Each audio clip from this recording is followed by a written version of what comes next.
नाही कुणाच्या बापाचं, आरक्षण आमच्या हक्काचं नाही कुणाच्या बापाचं, असं कसं देत नाही, घेतल्याशिवाय राहत नाही, असं कसं देत नाही, घेतल्याशिवाय राहत नाही। अहिल्या माता की जय, अहिल्या माता की जय, येळकोट येळकोट जय मल्हार।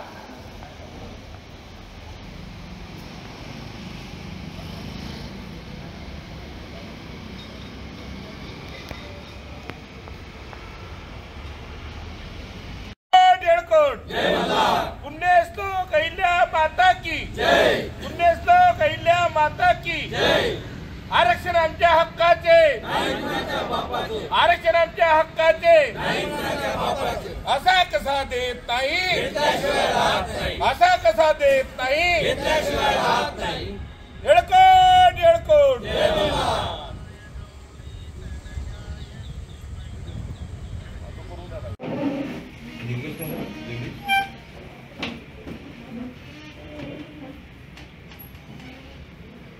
ठीक आहे। हे ॲडव्होकेट दिलीप घोष। महाराष्ट्र सरकारने धनगर आरक्षणाच्या संदर्भात शिंदे समितीची नियुक्ती केली होती। शिंदे समितीने 50 दिवसात अहवाल देणे अपेक्षित होतं, परंतु ते अद्यापही झालेलं नाही। त्यामुळे शिंदे समिती इतर राज्यात जाऊन धनगरांना कसं आरक्षण दिलं गेलं त्याचा अभ्यास करणार होती। आता त्यांचा अभ्यास सुरू झाला की संपला की बिना अभ्यासाचाच हा निर्णय ते देणार आहेत याचं उत्तर अद्यापही मिळालेलं नाही। धनगर समाजाने नागपूर अधिवेशनावर विराट मोर्चा काढला, पण त्याची दखल शासनाने घेतली नाही। मोर्चानंतरची जी बैठक झाली त्या बैठकीत विदर्भातील धनगर नेत्यांना ज्यांनी मोर्चा काढला त्यांना वगळण्यात आलं, त्यांना बोलवण्यात आलं नाही। केवळ सरकारधार्जिण्या धनगरांना बोलावलं।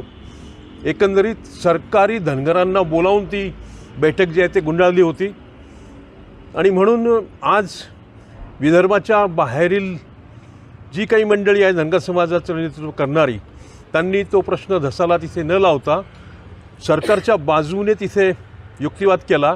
आरक्षणाचा विषयसुद्धा त्या बैठकीत निघाला नाही आणि म्हणून आता सरकार या विषयाकडे गांभीर्याने पाहत नसल्यामुळे सरकारने 26 जानेवारीच्या आधी या विदर्भीय नेत्यांना धनगर समाजाला चर्चेसाठी बोलवावं, काय तो निर्णय सांगावा, नाहीतर 26 जानेवारीनंतर धनगर विदर्भाच्या रस्त्यावर उतरेल एवढाच इशारा आम्ही मुख्यमंत्री एकनाथरावजी शिंदे यांना देत आहोत।